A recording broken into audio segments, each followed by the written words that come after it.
Shalom, this is Hakam Yar ben-Emmett with a short video outtake exclusively offered through my company, the Torah Watchman Show International LLC.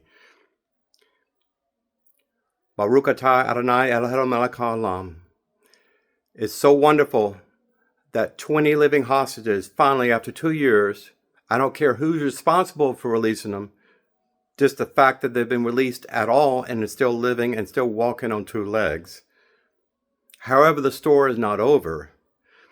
This is for Trumpers and MAGA supporters out there. A lot of them are Jews like me. They don't understand Jewish history. I'm not talking about ancient history.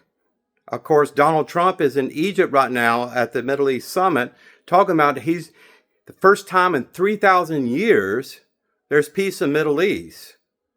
How do you quantify that, Mr. President?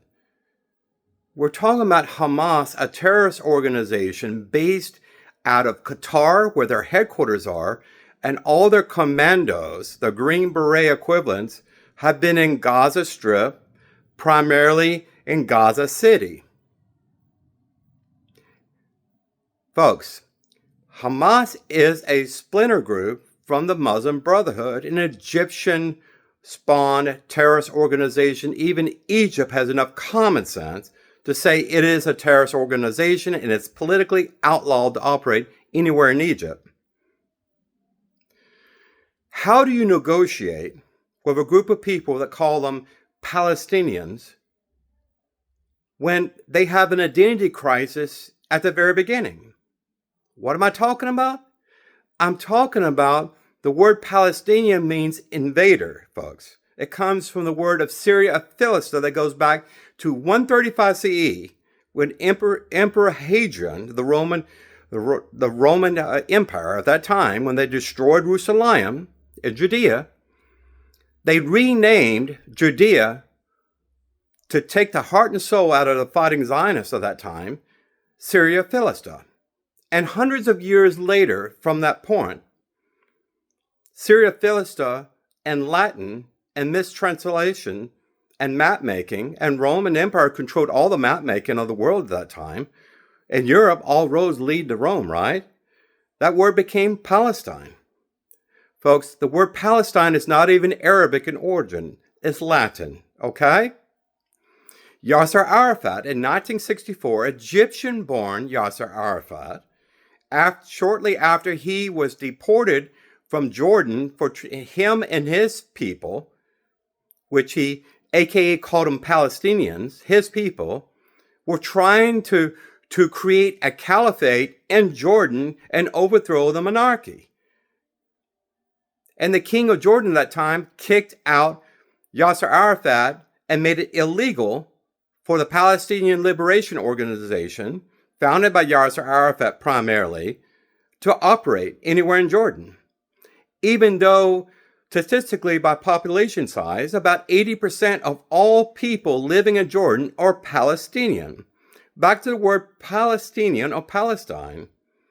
When Yasser Arafat declared independence for his Palestinian people in the land of Israel, Eretz Israel, around 1964, and so on,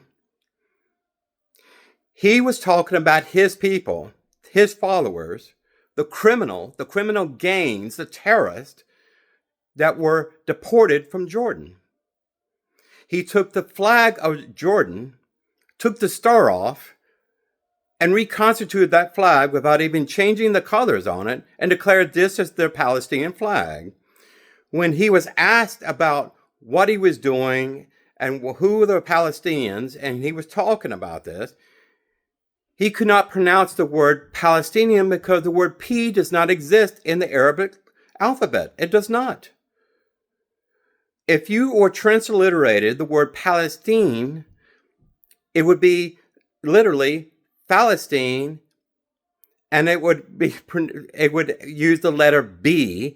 So the B, the equivalent of the word of the letter P in Arabic, has a Elf as in foxtrot sounding, so he couldn't even pronounce the name correctly.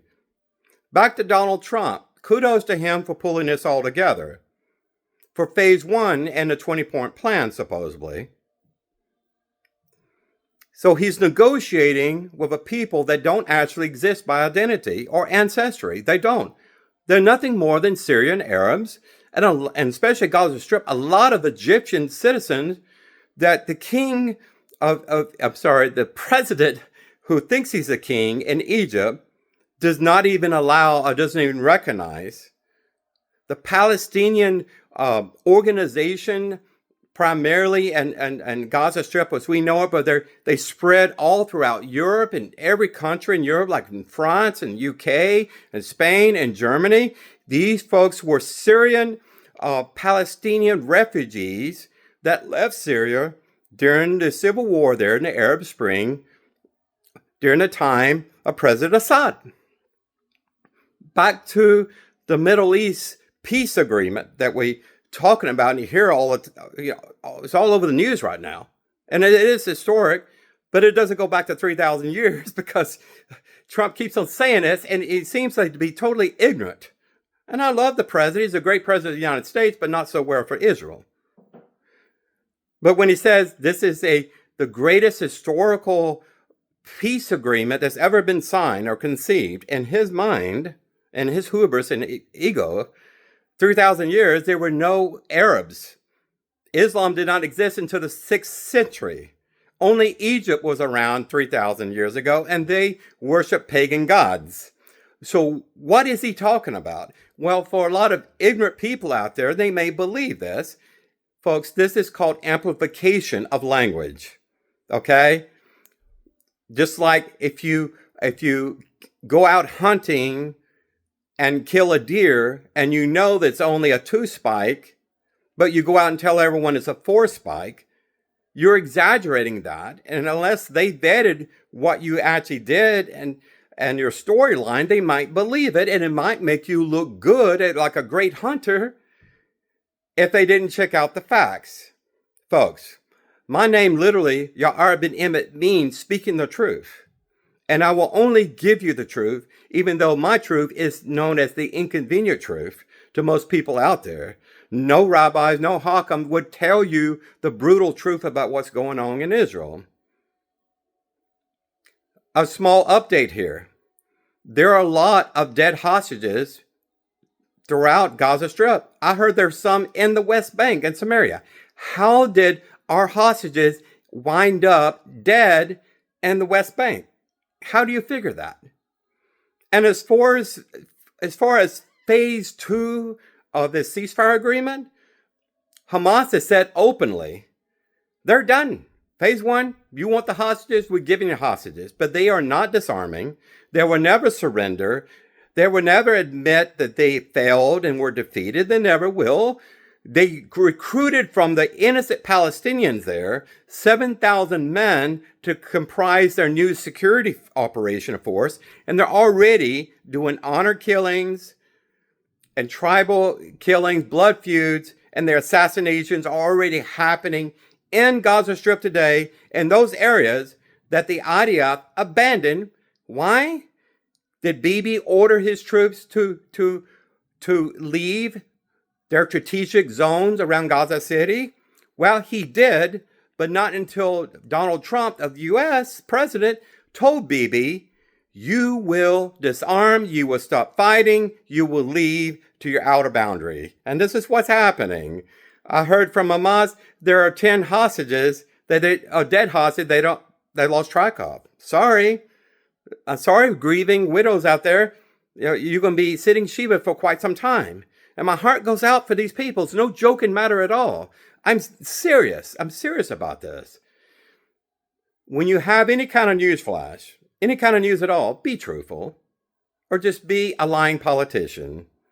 Bibi was cajoled and forced and just dragged to the finishing line here to accept this. Something that was just spoiled in his stomach immediately. And does not look good for at least half of the Israeli population. And they're very upset about this because at the end, folks, what's going to happen, even though President Trump went before the UN and he admonished all those nations, and rightly so, good for him, that there will never be a Palestinian state in Israel? he has admitted now the real truth. There probably will be a Palestinian state after all. Managed by who? By Jews? No. By Hamas? Maybe the Palestinian administration? Who knows? And now, to sweeten the deal, Trump told Bibi to release, for Hamas to agree to release the hostages, and you defeat your enemy, and you have to negotiate with a terrorist organization. What did President Reagan say about that? You're going to have to release 2,700 murdering terrorists. Many of them murdered the hostages and murdered the 2,000 Jews. And then the Gav at the music festival, October 7th, 2023. Are you confused? I hope not. Just check this information out yourself, okay? I love my country. I was born here. I'm a combat war veteran, but I'm also a Zionist Jew. And I'm caught between these two worlds all the time. But I will never lie. I will never compromise the truth. So help me God. Shalom Aleichem.